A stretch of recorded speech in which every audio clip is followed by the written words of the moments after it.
시청자 여러분 안녕하십니까. MBN 뉴스 와이드입니다. 오늘 정치 이슈 좀 풀어보겠습니다. 6분과 함께합니다. 어서 오십시오. 네, 오늘 첫 번째 이슈로 가기 전에 문재인 대통령이 지금 휴가를 보내고 있습니다. 내일 복귀할 예정인데 진해 해군 사령부를 방문해서 해군 생도들과 사진도 찍고 이런저런 얘기도 나눴습니다. 먼저 그 영상부터 잠깐 보겠습니다.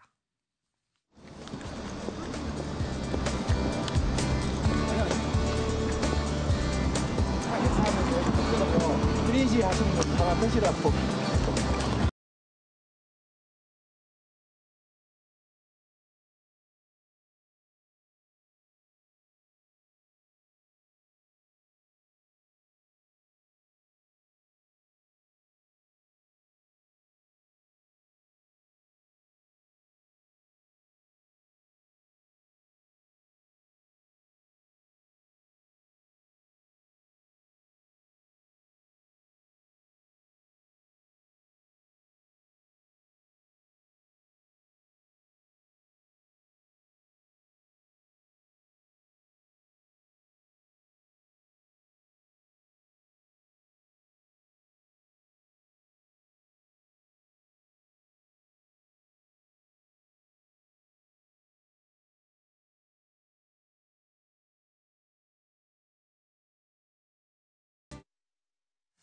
네, 문재인 대통령이 해군 생도들과 만나서 셀카를 찍는 모습, 또 그리고 청와대 앞에서 1인 시위를 하는 시민들에게 청와대 경호실 관계자가 아이스크림을 나눠준 모습.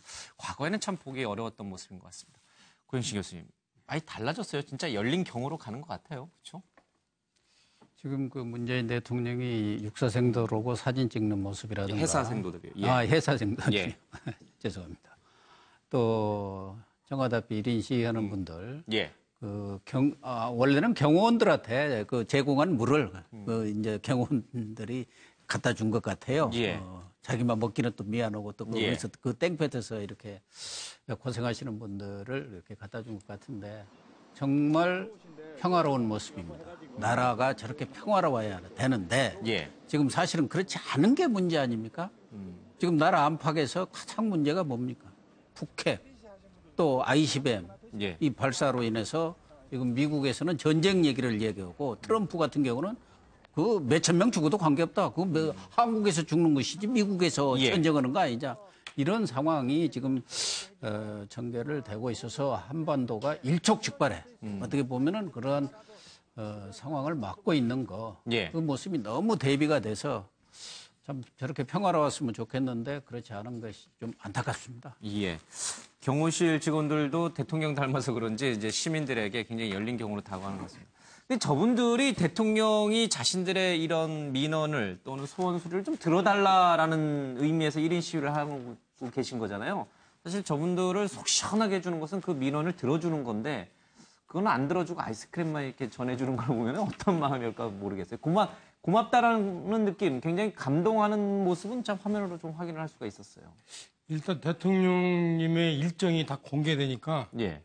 참 가시는 곳마다 여러 가지 민원, 시위 이런 거를 접하시게 되는군요. 그래서 이게 참 대통령께서 한편으로는 좋은 현상이기도 하지만 또 다른 한편 좀 큰 일들을 구상하고 예. 깊이 좀 숙고하시고 어떤 결정들을 내리실 텐데 그런 거를 좀 방해하는 요인이 될 수도 있다. 저는 그렇게 보여집니다. 그래서 예. 그런 부분들이 좀 조절이 돼야 될 필요가 있겠다 이런 생각이 듭니다. 예. 그리고 시위하시는 분들도 참 대통령께서 예. 저렇게 반갑게 맞이하니까 좀 어떻게 보면 좀 맥이 좀 빠질 것 같아요. 원래 예. 시위라는 게 좀 예. 비장하게 좀 안 들어줄 것 같은 거 막 주장하고 예. 이런 거였잖아요. 그죠? 그래서 좀 하여튼 좀 색다른 장면입니다. 예. 예. 해군 생도들과 이렇게 셀카를 찍는 모습도 사실 이제 해군 생도들은 차기 군인이에요. 그렇죠? 사실상 뭐 군인이나 마찬가지죠. 그러니까 대통령이 군 통수권자인데 쉽게 다가서기 어려운데 대통령이 먼저 와서 같이 찍자고 해서 이제 저기 달려가서 같이 사진 찍는 모습이 좀 있었습니다. 근데 이게 뭐 우연일치겠습니다만은 이 진해 해군 사령부에서 이제 그 일정을 소화 휴가를 보내시면서 잠수함이 건조하는 문제도 이렇게 좀 관심을 갖고 지켜보셨는데 하필 그 잠수함 이름이 안중근함인데 어제 안철수 전 대표가 이제 출마하면서 안중근 의사 얘기를 꺼냈어요. 이거 우연의 일치죠? 이건 뭐 그럼 양쪽이 미리 사전에 조율을 하고 예. 얘기했겠습니까? 예. 우연의 일치고요. 휴가 중에도 문재인 대통령은 안보 국방을 챙기는 이미지도 있고 예. 또 진해가 해군 사령부가 있지 않습니까? 예. 그래서 이제 잠수함 사령부를 방문해서 우리 안보 태세를 한번 점검하고 또 방금 화면을 봤습니다만은 해군 사원생도들하고 이렇게 예. 앞에 여성생도 같습니다. 예. 이 옷을 입고 지금 화면에 나오는 모습 얼마나 보기 좋습니까? 참 건강해 예. 보이고 이것이 정상인 것이죠. 문재인 대통령이 보여주고 있는 이 사진이 상당히 감동적입니다. 이게 지금 아마 여성생도 같은데 예. 문재인 대통령이 이렇게 아주 사복 차림으로 손을 잡아주면서 힘을 실어주고 또 뒤에 손 돌면서 예. 응원하는 모습이 너무도 일상적인 어떻게 보면은 아주 편안한 그런 모습을 봐야 될 텐데 그동안에 우리가 이걸 못 본 거죠. 예. 저는 이것이 정상이라고 보고요. 이것이 소통이고 좀 더 크게 보면은 이것이 정치입니다. 이렇게 해서 국민의 신뢰를 얻어가는 거예요. 보기가 굉장히 좋습니다. 사실 지금 이제 북한의 도발 행위에서 우리가 자체적인 전략 자산을 좀 키우자라는 게 이제 문재인 대통령의 그동안의 말이었잖아요. 그 전략 자산 가운데 우리가 독자적으로 확보하고 있는 전략 자산 가운데 하나가 바로 핵잠수함이다. 이제 이런 얘기를 해서 송영무 국방장관의 말이 또 여러 가지 이제 정치적 파장도 낳고 있는데 하필 이 진해에서 지금 잠수함 건조하는 것을 좀 문 대통령이 관심 있게 지켜봤어요. 우리도 핵잠수함을 좀 가져야 되는 것 아니냐라는 여론이 비등해지고 있어요. 실제로는 이제 그런 이제 우리 전력, 뭐 킬체인을 비롯해서 2020년까지 가는 한국의 국방 전력을 함으로써 북의 도발 의혹을 꺾겠다는 의지를 좀 대통령께서 설명하고 계신다라고 보여지고요. 우리가 갖고 있는 말하자면 핵전력이라고 하는 것은 사실은 대통령 혼자만의 판단을 할 수 있는 것은 아니지 않습니까? 그렇죠. 그렇지만 어쨌든 우리가 그만큼의 능력을 갖고 있다. 예. 실제적으로 한미동맹이라든지 말하자면 군사적 협력을 함과 동시에 우리 자력으로 예. 우리 스스로 방해할 수 있는 체제는 이렇게 성숙되어 가고 있다. 이런 것을 과시함으로써 예. 앞으로 우리가 가야 될 것이 한미동맹이나 주변국과의 관계 개선뿐만 아니라 자체적인 어떤 안보의 태세의 확립 예. 이런 것을 암묵적으로 북에 제시하고 있다. 이렇게 봐야 될 것 같습니다. 예, 뭐 휴가를 갔습니다만은 보시는 것처럼 뭐 공식적으로 쉬기보다는 그래도 휴가 중에도 이 나라 일을 챙기다든지 아니면은 여러 가지 국정 현안을 보살피는 모습이 좀 보이는 것 같습니다. 내일 복귀하는데 앞에 복귀하는 문 대통령 앞에는 이제 여러 가지 해결될 일들이 첩첩산중 쌓여 있습니다. 자, 오늘 MBN 뉴스 와이드 본격적으로 정치 이슈 다뤄보겠습니다. 먼저 첫 번째 주제로 갑니다. 이명박 정부에서 국정원이 민간인들을 동원해서 댓글 부대, 인터넷 부대를 운영했다라는 사실이 확인이 됐습니다. 국정원 TF에서 그 사실을 확인을 했는데 과거에 이 문제가 굉장히 대선 때 뜨거운 쟁점이 됐죠. 밝히기가 상당히 어렵습니다만 새 정부가 들어서면서 국정원이 이런 행동을 했다는 것이 사실로 드러났습니다. 나라 지키라고 만든 국가정보기관이 민간인들을 동원해서 인터넷, 여론조작, 댓글 부대를 응원했다. 국정원 댓글 알바 30개 팀 운영했고 3,500명을 운영했는데 한 달에 인건비로 약 3억, 연간 한 30억 정도가 들어갔다고 합니다. 2011년에 청와대에 여당의 선거 승리 그리고 야당의 손학규 전 대표를 비롯한 야당 주요 인사들의 동향 보고를 국정원이 했다는 사실이 문건으로 또 확인이 됐습니다. 댓글 사건 내용은 굉장히 방대하고 추가 발표 내용이 앞으로도 계속 나올 것으로 보입니다. 이에 대해서 이명박 전 대통령 측, MB 측에서 굉장히 불쾌한 감정을 토로하고 있습니다. 도대체 지금의 국정원이 무슨 일을 벌이고 있는 것인가, 정치 보복인가 이런 얘기를 좀 하고 있고요. 당시 동원됐던 알바 부대는 덜덜덜덜 떨고 있다. 지금 재판이 진행되고 있는 원세훈 전 국정원장, 민간인 댓글 동원과 관련해서 혐의를 부인했습니다만은 사실로 확인됨에 따라 재판에도 영향을 줄 것으로 보입니다. 그리고요, 당시 이 국정원 댓글 사건을 수사하다가 박근혜 정부에서 좌천됐던 그러다 다시 기사회생한 윤석열 서울중앙지검장이 바로 이 문제를 본격적으로 수사를 지휘하게 될 것이라는 얘기가 흘러나오고 있습니다. 표정을 관리하고 있지만 지금 MB의 심정은 어떨 것인가? 불안, 초조, 불면증, 내가 이러려고 박 밀었나 자괴감이 될 것인가? 아니면 올 것이 왔구나 자포자기 심정, 꼬리 자르기, 어느 선에서 이것을 잘라내야 될까 고민하고 있을까? 여러 가지 고민이 좀 깊어지는 것 같습니다. 대체적으로 굉장히 불쾌하다는 반응을 보이고 있습니다. 관련된 영상 보고 와서 자세히 얘기 나누겠습니다. 1심 재판에서 그 공직선거법 위반과 관련해가지고는 그 무죄로 해주신 데서는 아주 저는 뭐 옳은 판단해 주셨다고 감사히 생각하고 있고 국정원법 위반에 대해서는 어디까지나 저희가 뭐 정치개혁을 하는 것이 아니고 저 북한에서 계속 뭐냐면 우리나라 국가 정책을 여러 형태로 비난을 해왔기 때문에 거기에 대한 우리가 대응을 했는데 사실상 구체적으로 뭐 우리가 무슨 뭐 인터넷 댓글을 쓴다든지 뭐 하는 그런 건 몰랐다고 지난번에 최후 진술에서도 저 말씀드린 바 있습니다. 이 선거법은 무죄가 나왔고 예. 국정원법은 유죄가 나왔잖아요. 예. 재판 결과 받아들이십니까? 아니 그러니까 항소 공생 변경 이전에 이러한 부분에 대한 치밀한 검토와 논의가 있었습니까? 보고 자체를 받지 못했고 구두로 공소장 변경을 하겠다고 얘기를 들었습니다. 향후 수사 계획까지 적어서 검사님 댁에 들고 가서 검사님께 보고를 드렸습니다. 아까 외압이 있어서 수사와 기소를 더 이상 유지하지 못한다고 판단하셨다고 얘기했죠? 뭐 이거는 이 수사 초기부터 지금까지 계속 되어온 것이고 특히 이 6만여 개의 트윗이 발견된 후로는 이거는 소환해서는 조사가 불가능하다는 것이죠. 6만여 개의 트윗글은 이미 이 사람들 체포 전에 이미 확보한 거지요. 그렇습니다. 그렇습니다. 직전에 알았습니다. 수사의 초기부터 외압이 있었다는 얘기는 이 국정원, 원세훈, 김용판의 수사 초기부터 얘기하는 거죠? 그렇습니다. 수사가 완료됐다고 판단하십니까? 아니면 미진한 수사입니까? 계속 해야 됩니다. 계속 해야 되죠? 네. 국정원은 이 상황을 빨리 정리하기 위해서 자기 직원에 대해서 수사 협조를 요청을 하고 상황을 정리해 줘야 됨에도 불구하고 이렇게 벌써 7, 8시간 시간이 지나도록 저렇게 협조가 되고 있지 않는 것은 매우 심각한 문제다. 이렇게.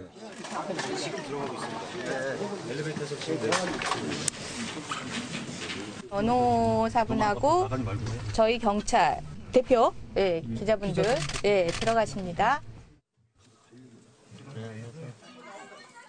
증거 자료로 제출했습니다.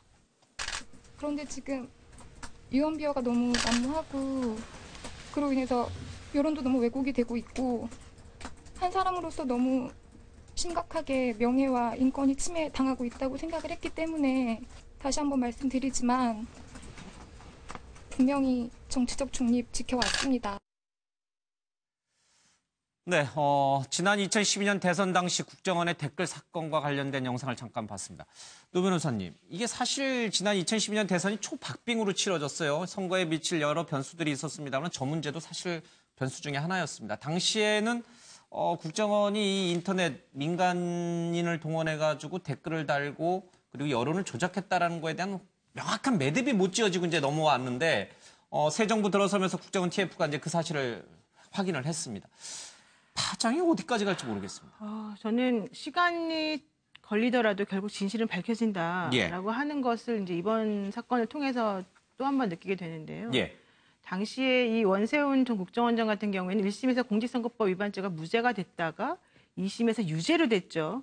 그랬다가 다시 대법원에서 무죄 취지로 파기환송이 돼서 지금 현재 2심 재판을 진행 중에 있습니다.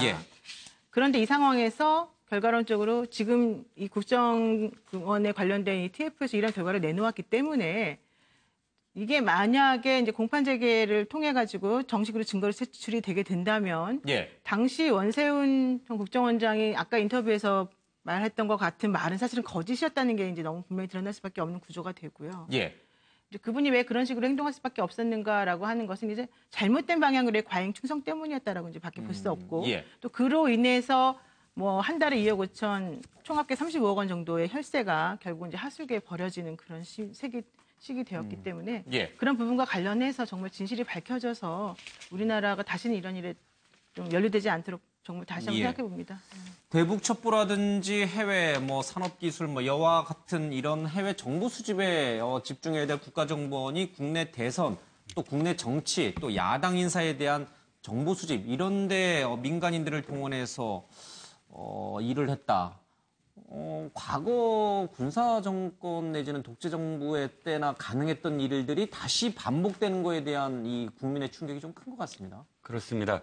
원세훈 국정원장은 사실 임명될 때부터 사실은 말이 많았죠. 왜냐하면 이런 정보 쪽의 어떤 일을 지금 뭐 경험도 전혀 없었고 사실은 행정고시 출신인데 지방공무원 서울시 부시장을 했죠. 그런 그 전형적인 행정공무원이 국가정보원이라는 그런 중책을 맡는 시작부터 어떤 배경이냐. 그래도 워낙에 이명박 대통령에 대한 어떤 충성심, 로열티가 굉장히 강한 사람이다. 그것으로 사실은 그 임무를, 그러니까 이 국정원장직을 수행하면서 많은 어떤 문제를 사실 처음부터 내포한 게 아니냐라는 어떤 분석이 처음부터 있었지요. 그런데 사실상 이건 엄청난 일입니다. 사실 국가가 국가기관을 동원해서 어떤 정치에 개입하는 그런 사례로 지금 보여지는데 그때 왜 이랬을까요? 사실은 인터넷입니다. 인터넷에 노무현 대통령이 당선됐을 때 노무현 대통령이 그 미국 대사한테도 그런 얘기를 하거든요. 나는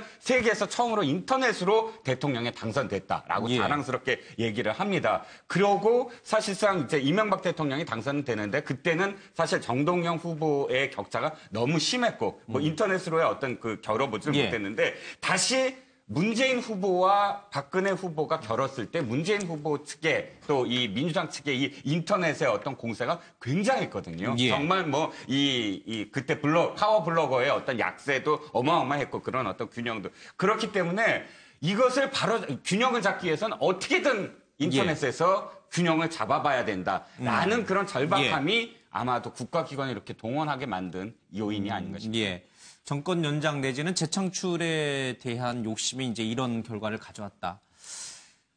김영주 의원님, 지금 MB는 무슨 심정일까라고 하는데 지금 MB 측, 그러니까 이명박 전 대통령 측에서는 정치 보복이다라는 쪽으로 좀 보고 있는 것 같아요. 그러나 지금 이렇게 명확한 증거가 나왔으면 이건 검찰 수사가 또 불가피하다는 여론이 비등해지고 있는 상황이어서 이명박 전 대통령 쪽의 인사들에 대한 수사까지 갈 것인가 여기에 이제 또 관심이 갑니다. 관련 연관이 있겠죠. 그런데 이제 어쨌든 방금 얘기가 있었습니다만 이명박 대통령이 서울시장 시절에 원세훈 말하자면 경영기획실장, 행정일부시장을 이렇게 모시고 와서 행자부 장관을 시키고 그때 사실은 2008년도에 소위 말하는 강우병 또 그 MB 산성 이런 것들이 만들어짐으로써 거기에 대한 대응을 하다 보니까 결과적으로는 방금 이종근 실장 말씀하신 인터넷상에서 정확한 사실이 전달되지 않고 과잉되고 왜곡됐다 이런 판단함으로써 이게 대응으로서 국정원장 가면서 나오지 않았겠나 싶고요.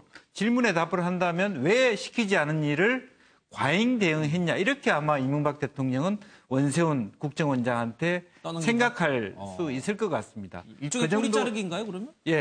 아마 그렇게 생각할 것 같아요. 이명박 대통령 입장에서는. 시키지 않은 적절하게 대안을 만들라고 그랬지 그렇게 무리해서까지 이렇게 말하자면 국정원을 외곽팀까지 꾸려서까지 하라고 내가 지시한 적이 없다. 그렇게 얘기할 가능성이 많고 아마 그런 데 대한 원세훈 실장으로서 사실은 서울시의 상황으로 보고서 연결될 때는 지나친 충정이 있었던 거고 2009년부터는 그러다 보니까 사실은 정권 대 정권 차원에서 자연적으로 따라붙은 지지세가 있는 거 아닌가 그렇게 보여집니다. 원세훈 국정원장의 과잉 충성으로 쪽 분위기를 몰아갈 수도 있다. 그런데 이 문제가 사실은 박근혜 정부에서도 국정조사 특위까지 구성이 돼서 진실을 파헤치려고 했는데 당시 새누리당, 지금 뭐 자유한국당 의원분들이 대거 증거 있냐 뭐 그렇게 나와가지고 흐지부지 된 적이 있어요. 우리 차 의원님은 제 자유한국당 소속이시니까 그분에 대해서는 어떻게 보세요? 어떤 이 국정원 댓글 사건이 행해질 때 제가 당시 MB 정부 하에 여당 의원이었어요. 그런데 지금 생각해 보면은 이거는 제가 볼 때 입이 10개라도 할 말이 없을 것 같아요. MB도 그렇고 그렇죠. 저도 당시 그렇고 옹호를 했던 자유한국당 의원들도 그렇고. 그러니까 지금 우리가 많이 얘기하기 위해서 당선되기 위해서 이게 했다. 그건 말이 안 되고 그다음에 인터넷에서 이기기 위해서 그것도 말도 안 됩니다. 그러니까 국가기관이 국민의 세금으로 운영되는 국가기관이 특정한 정치 세력의 편을 들었다. 이거 자체가 제가 볼 때는 김기춘 씨의 블랙리스트 사건보다 더 엄중한 죄이면 죄였지 그보다 못하지 않습니다. 그래서 MB다 또는 뭐 그 당시에 관계했던 사람들 입이 10개라도 할 말이 없을 것 같아요. 박근혜 정부 국정농단의 핵심이었던 블랙리스트 사건보다도 더한 사건이다. 굉장히 엄중하게 바라보고 계시는 거죠. 고영신 교수님. 언론 보도 보니까 MB 측의 반응이 언제적 일인데 또 뒤지나 뭐 이런 반응이 있었다는 보도를 제가 접했는데요. 아마 그동안 사자방 이 여러 가지 의혹들이 있었지만 다 빠져나갔는데 이번에는 확실한 물증이 나왔기 때문에 외통수로 몰린 것 아닌가 이런 생각이 들면서 사실은 그동안 뭐 MB 정권을 떠나서 국정원이 여러 차례 국정원의 개혁이 정권 바뀔 때마다 화두가 됐습니다만은 셀프 개혁한다고 해가지고 흐지부지 이렇게 끝났어요. 그러나 이번에는 절대 그렇게 해서는 안 되겠다는 생각을 하면서 저도 지금 MB 정권이 출범하자마자 부닥친 것이 이른바 그 광우병 촛불 사태 아닙니까? 그런 과정을 거치면서 그 광우병 촛불 사태가 아주 확산된 것은 진보 정권에서 그런 그 인터넷 말하자면은 이런 네트에 강한 그런 국민들이 그 인터넷을 통해서 그게 다 확산되고 그래서 이렇게 광화문 광장에 다 모인 거 아니겠습니까? 그런 과정을 거치면서 이거 인터넷에서 우리가 뒤졌다가는 안 되겠다.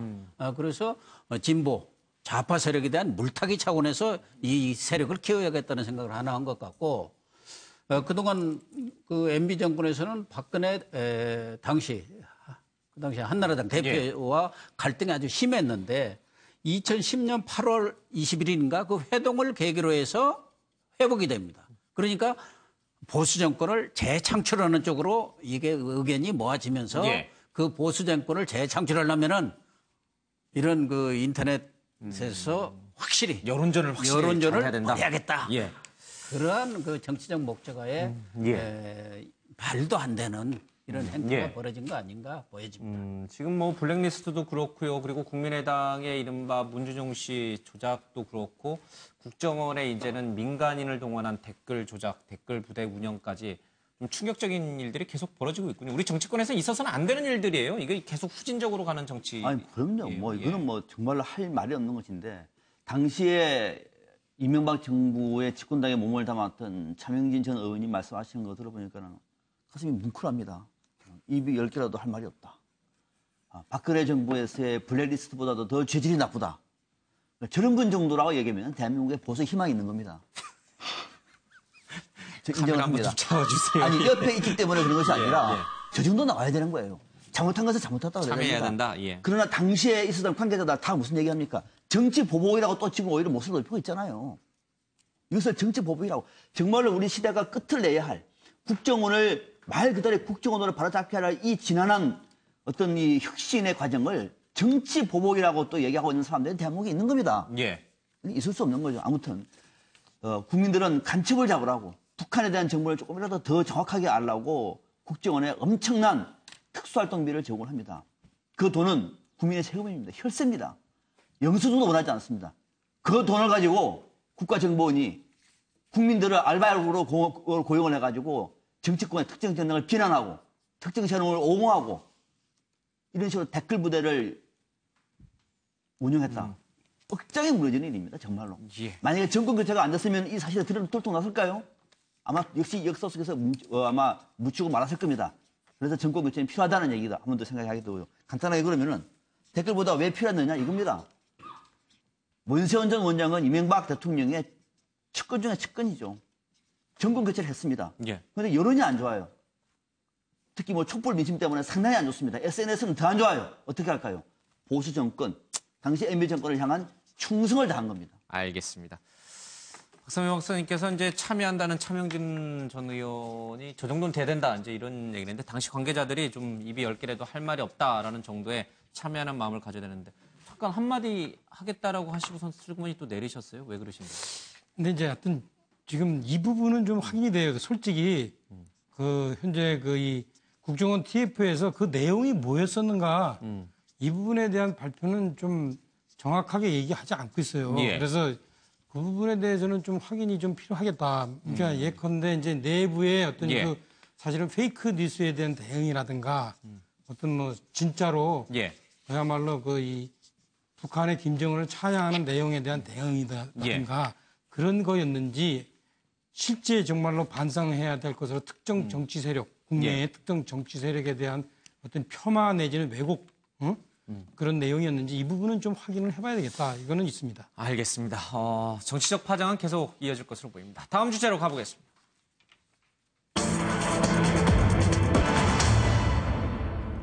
자, 이 국정원의 정치 개입이 하나의 적폐였다면은 우리 사회의 뿌리 깊은 갑질, 이거 역시 또 하나의 적폐라고 볼 수 있습니다. 오늘 국방부가 이 갑질 문제로 계속 논란이 됐던 박찬주 제2작전사령관 부부에 대한 조사 결과를 발표를 했습니다. 한민구 전 장관이 구두 경고를 했음에도 불구하고 갑질이 계속됐는데 장관도 못 말릴 육군 대장의 갑질이었을까? 군 발표로 본 공감병의 하루도 이렇게 도표에 좀 있습니다. 부인과 관련된 제보가 계속 들어온다. 좀 주의하라라고 이제 구두 경고를 내렸습니다만은 전혀 아랑곳하지 않고 여전히 갑질을 했습니다. 아들처럼 편하게 공감병들을 대했다라고 합니다만은 부인은 전혀 그러지 못한 것 같습니다. 박찬주 대장 형사 입건하고 부인은 군 검찰이 참고인 신분으로 조사할 예정이다. 그러니까 전역 신청서를 제출했지만 그냥 곱게 전역시키지 않고 검찰 수사, 군 검찰의 수사까지도 가겠다는 얘기를 하고 있습니다.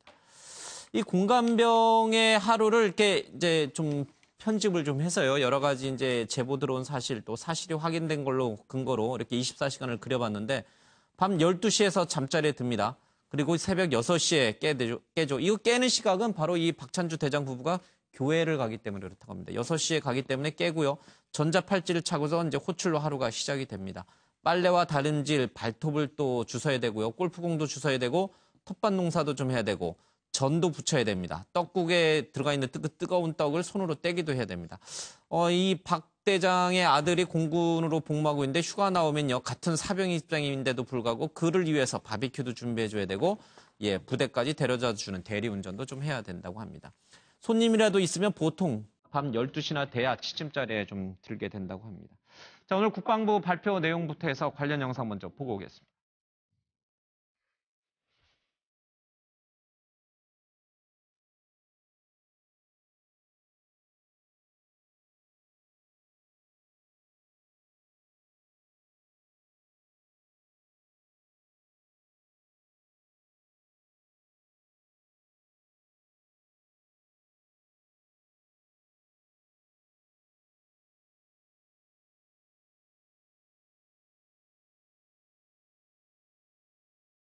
자기 아들이 휴가 나왔을 때 부인이 공감병에게 전을 부쳐주라고 이제 간식을 챙겨주라고 한 거예요. 부침개를. 공감병이 깜빡한 겁니다. 일이 하도 많으니까. 그랬더니 부랴부랴 늦게 이렇게 전을 부쳐서 올라가니까 그거를 본 부인이 늦게 가져왔다고 그 전을 얼굴에다 집어 던져버렸어요. 그 얼굴 폭행했죠.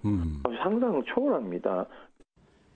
요리시 부모를 언급하며 질책한 행위. 전 집어 던지기, 사령관 아들의 옷 빨래 등은 사령관 부인의 진술과 관련 병사들의 진술이 일치하지는 않으나 다수의 병사들이 관련 사실을 진술하고 있는 점에 비추어 볼 때 사실로 판단하였습니다. 네, 국방부 대변인의 공식적인 브리핑을 들어보면요. 그동안 제보가 이어졌던 내용들 정말 기막힌 내용들이었는데 대부분 다 사실이다라는 것이 확인이 됐습니다. 그야말로 이제 갑질을 했다라고밖에 볼 수가 없는 것 같습니다. 이 공감병의 마음은 과연 어땠을까요? 이 사실 공감병으로 가는 것도 뭐 나름 다 빽이 있어야 된다 이렇게 얘기하시는 분들도 있습니다만은 그 공감병은 사령관의 이런 부부의 갑질을 보면서 어떤 생각이 좀 들었을까? 보겠습니다. 우리 이종근 실장님부터 좀 보겠습니다. 네, 저는 출제자의 의도를 알면서도 사실은 그 답을 할 수가 없었어요. 가슴이 아파서. 이 공감병의 마음. 공감병의 마음을 제가 대신 할 수가 없을 것 같아요. 너무 가슴이 아파서요. 그런데 다만 저는 진짜 정상적인 엄마라면 자, 자기 아들이 군대 가 있습니다. 그런데 자기 군인들이 옆에 있어요. 그러면 자, 내 아들도 군대 갔다. 자, 이거 먹어라 하는 게 엄마의 마음 아닐까요? 정상적인 엄마라면 그 엄마 어떤 이 세상의 엄마라도 아들 군대 갔는데 군인을 보면 아들 같지 않겠습니까? 그게 정상인데 거꾸로 내 아들이 군인 갔으니까 남의 아들 군인 아들들한테 이걸 전을 붙여라. 이게 저는 가장 사실 저는 분노할 하는 그런 대목이라 이렇게 적어봤습니다. 예. 이 갑질의 재구성을 보면은 박찬주 대장이 이런 말을 하죠. 아들처럼 편하게 대했다. 공감병을 그런데 아들처럼 편하게 전을 같이 나눠 먹은 게 아니라 오히려 전 부치고 전을 던졌다. 예, 아들처럼 대한 게 아닌군요. 예. 노영희 변호사님, 이 공감병 마음은 어땠을까요? 말을 안 해도 다 알 것 같은데 예. 사실 이제 이 그 부인의 혐의 같은 것은 이제 제가 봤을 때 폭행, 강요, 감금, 협박 이 4가지 정도에 해당이 될 것 같아요. 형사처벌이 가능할 수 그럼요. 있네요. 예. 제가 봤을 때 상습적이었기 때문에 특히 이제 특가법이 적용될 수 있을 것 같은데요. 뭐 전을 던지고 그다음에 칼을 도마를 이렇게 내리치고 이런 것들은 당연히 폭행에 해당이 되겠죠. 예. 그리고 전자팔찌를 채우고 속옷을 빨게 하고 불교 신자인 공감병에게 교회를 가라고 강요하고 이런 것들은 당연히 강요죄에 해당이 될 거고. 예. 또 뭐 미나리를 다듬으니까 상추를 왜 안 다듬냐 하면서 베란다에 가둔 것은 감금죄에 해당이 되는 거고요. 예. 영창 보내겠다 한 것은 협박죄에 해당이 되겠죠. 이런 모든 것들을 감내한 저 공감병의 심정이 어땠을까 너무 마음이 아픈데 예. 지금 질문이 그렇다면 이 부인 만약에 자기 아들이 그랬다면 어땠을까? 아마 속으로 그랬을 것 같아요. 어디서 감히 내 아들을 여기다 비교질이야? 이렇게 생각했을 것 같아요. 예.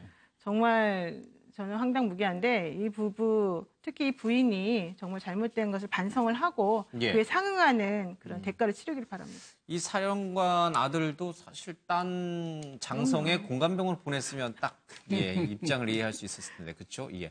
근데 우리 노 변호사님이 이제 법률가시니까 지금 말씀하신 여러 개 죄가 있잖아요. 그거 좀 내려놓지 마시고 올려놓으시죠.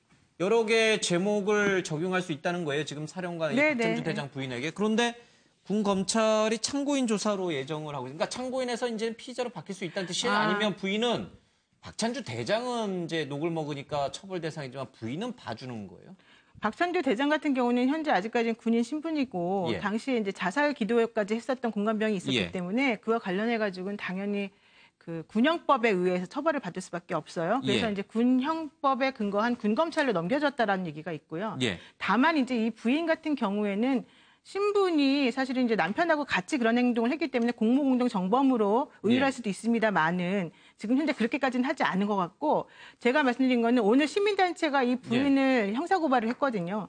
그것에 따르게 되면은 일단은 일반인이기 때문에 일반 검찰에서 수사를 할 수밖에 없는 것이고 군 검찰에서는 이 부인에 대해서 예. 참고인의 신분을 조사할 수밖에 없다. 근데 만약에 조사를 해보았는데 이 부인이 남편하고 같이 이런 행위를 했다라는 것이 밝혀지게 되면 남편의 신분과 같은 예. 자신도 공무원으로 의제가 되어서 아마도 공모공동정범, 직권남용 권리행사, 직권남용죄, 예. 뭐 공모공동정범이나 폭행협박의 공모공동정범 이런 게 되지 않을까 싶습니다.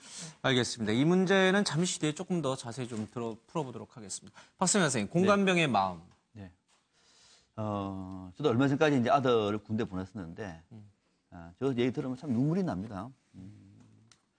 저 공감병이 집에 와서 부모님에게 어떤 얘기를 했을까? 집에 와서 우리 엄마 아버지한테 얘기를 하더라도 아무 소용이 없을 정도의 생각이라면은 우리나라를 어떻게 봤을까? 자기의 그 억울함을 어디도 호소할 수 없는 대한민국을 어떻게 생각했을까? 그런 대한민국을 위해서 군대에 간 자신을 어떻게 생각할까? 이렇게 생각하면은 정말 눈물이 납니다. 예. 아마 그런 모욕을 받으면서 본인은 이것이 노예구나라고 하는 생각을 했을 것 같아요. 예. 좀 더 조직적으로 이걸 사회에 알리고 좀 더 치밀하게 했으면 좋았을 텐데 물론 군인의 신분에 한계가 있겠습니다만 참 그 대목이 아깝습니다. 아쉽습니다. 어떻게 또 하나는 저런 부부가 별 4개를 달 정도까지 승진을 할 수 있었을까? 예. 군의 인사라든지 군의 승급 문제도 저는 굉장한 불신이 옵니다. 이건 우리 사회에서는 있을 수 없는 거예요, 이거는. 저런 분이 별 4개를 달 때까지 얼마나 많은 우리 장병들이 피눈물을 흘렸을까라는 생각이 듭니다. 자, 그러면은 만약에 박찬주 사령관의 아들이 부친개로 얼굴을 맞았다라고 말하면은 그 상대방이 군인이면은 영창 보냈겠죠. 예. 그죠? 영창 보냈겠죠. 네. 지금 화면에 이제 공감병이 제대로 일을 못하면 이제 GOP, 이제 최전방으로 좀 보낸다 이런 얘기를 했다고 하는데 박찬주 대장은 이와 관련해서 공감병도 군인이니까 이제 좀 뭐랄까 전장 채용을 좀 위해서 GOP 보냈다라고 해명을 하고 있습니다. 그리고 부인을 여단장급으로 모셔라 뭐 이런 얘기를 했다라고 언론에 보도가 됐습니다만은 이 박찬주 대장이라든지 아니면 당시 근무했던 이 공감병들은 그런 얘기는 들은 적이 없다. 그러니까 그거는 조금 사실관계는 조금 더 봐야 될 것 같아요. 알겠습니다. 우리 고 교수님 얘기 듣죠. 박찬주 대장 얘기를 들어보면은 그 공관병을 지금 정신 차리라고 GOP 근무를 시켰다는 건 부창부수구나 부인이나 남편이나 똑같네 그런 생각이 들고 옛말에 일장공성 만골고라는 거 있습니다. 장군이 공을 하나 세우는 데는 10,000명의 병사가 죽어 넘어져야 그런 공을 하나 세운다고 할 정도인데 지금 별 하나 따른데 그 수많은 장병들의 피땀 위에서 별이 4개나 딴 겁니다. 그만큼 그렇게 별을 4개나 준 것은 국가 안위, 국방에 헌신하고 그런 거 하라고 준 건데 지금 저 부인의 행태를 보면은 완전히 그 공관병들을 하인이나 노비로 생각한 건 아니겠습니까? 더군다나 저 두 분이 새벽 6시부터 그 새벽 기도 가는 것은 보통의 어떤 그 신심이 없이는 교회 새벽 기도를 못 나가는데 6시부터 나가서 무슨 기도를 했는지 모르겠어요.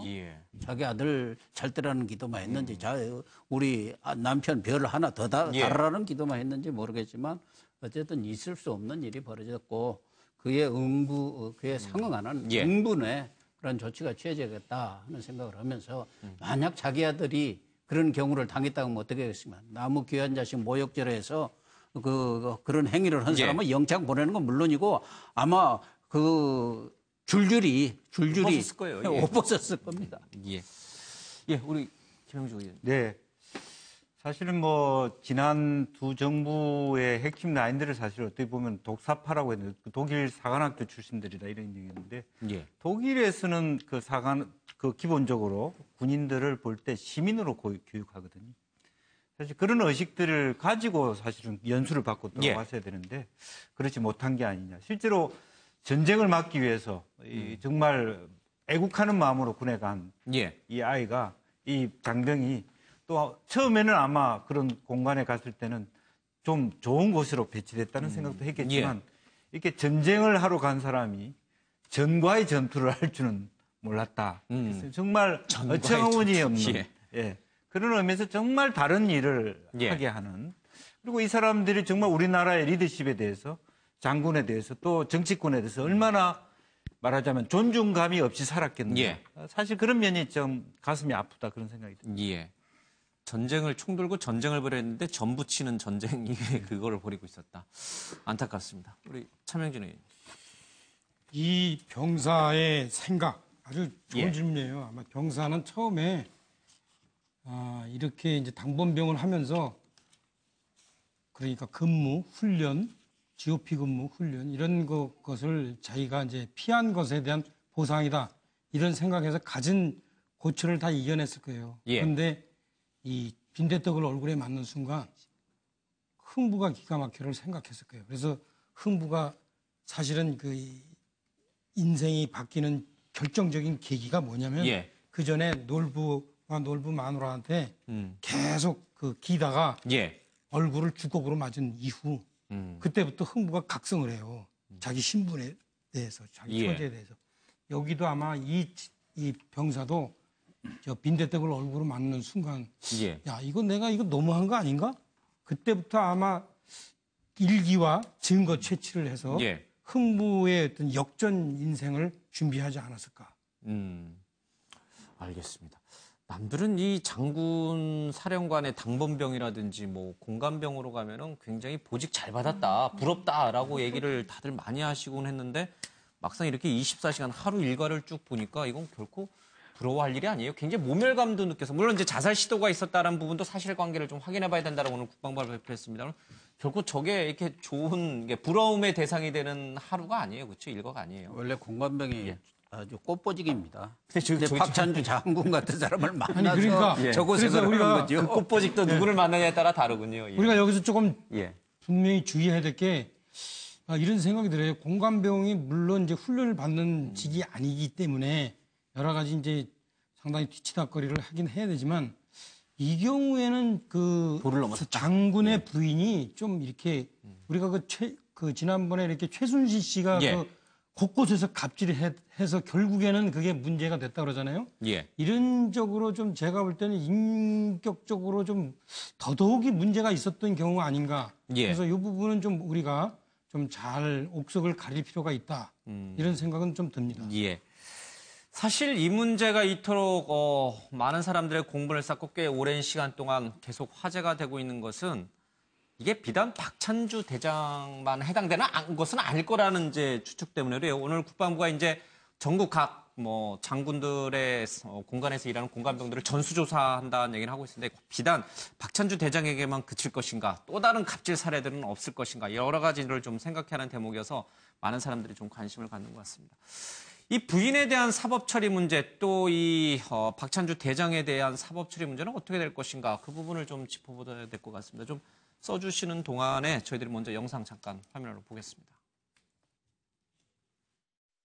뭐 잔시인분을 시킬 때라던가 뭔가 원할 때 바로 눌러서 이제 바로 거리로 뛰어오지 않으면은 이제 난리가 나는 거죠. 그리고 진짜로 그 누르는 자기 배를 왜 이렇게 늦게 오냐고 집어 던진 적도 있고, 물건을 집어 던지면서 폭언한 적도 많고, 이거를 이렇게 관리를 못해서 다 썩히냐 하면서 사람한테 던지는 거예요. 그래서 한다던가 이렇게 하면 되는데 그게 아니라 여기는 그 사람이 괴롭혔다고 해서 어디다 말할 데가 없는 거예요. 그러니까 제일 힘든 거는 다 그 사람보다 다 미치니까 어디다 말해도 소용이 없을 것 같고.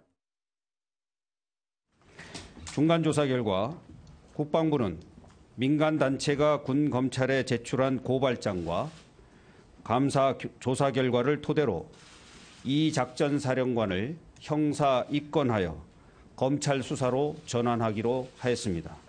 또한 사령관 부인에 대해서는 군 검찰이 참고인으로 조사할 예정입니다. 참고인으로 조사할 예정입니다. 참고인으로 조사할 예정입니다.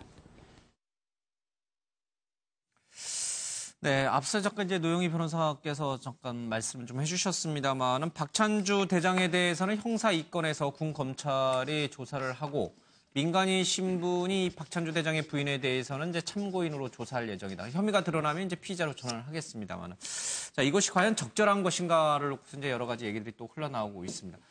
사실 과거에 모 육군 대장 사령관이 이제 휴게소에서 조금 취한 상태에서 전투와 끈이 풀려가지고 옷을 벗은 적이 있지 않습니까? 그 이후에 이제 진실은 또 다르게 나오긴 했습니다만, 그 문제와 비교해서 이 육군 대장 사성 장군의 불명예 퇴진은 군 당국으로서도 굉장히 부담스러운 부분임에도 불구하고 이렇게 전격적으로 형사 입건하고 사법 처리하겠다라고 밝힌 것은 그만큼 국민적 분노가 크다는 뜻이겠죠. 이게 적절한 수위입니까? 오늘 국방부의 발표가 적절한 수위라고 보십니까? 우리 박상 박사님. 그렇습니다. 일단 국방부 차원에서는 나름대로 적절한 방법을 좀 고민하고 있는 것 같아요. 예. 우리가 보통 이런 문제는 군 검찰 해본들 사령관 밑에 있습니다. 군 검찰이요. 지휘를 받습니다. 사령관 지휘를. 예. 그러니까는 군 검찰의 그 내용을 우리가 신뢰 못하는 이유가 여기 있는데, 다행인 것은 정권이 바뀌었습니다. 국방부 장관도 바뀌었습니다, 이제는. 그런 측면에서 군 검찰이 마음만 먹으면은 제대로 수사를 할 수 있지 않을까. 이를테면 직권남용이라든지, 예. 폭행이라든지, 강요 등등과 관련해서 이럴 경우에는 박찬주 사령관 같은 경우에는 파면이 될 수가 있는 거죠. 파면. 그래서 이번 기회에 이것을 한 장군에 대한 어떤 문제가 아니라 우리 군의 기강을 바로 세우고 대한민국 국방개혁의 상징으로 박찬주 사령관 같은 사람을 일벌백계로 다스려야 된다. 라고 하는 것이 저의 생각이고, 그렇게 가리라고 저는 믿습니다. 예. 그런데 지금 오늘 국방부 조사 결과 발표에도 드러났습니다만은 박찬주 대장이 모두 본인의 부덕의 소치다라고 전역 지원서까지 제출했습니다만은 정작 이 국방부 조사 당시에는 그거 사실 아니다. 난 아들처럼 편하게 해주려고 한 것이지 내가 GOP 보낸 것이 보복 조치 아니다. 이런 식으로 모든 이 관련된 제보 내용을 부인하고 있어요. 그렇죠?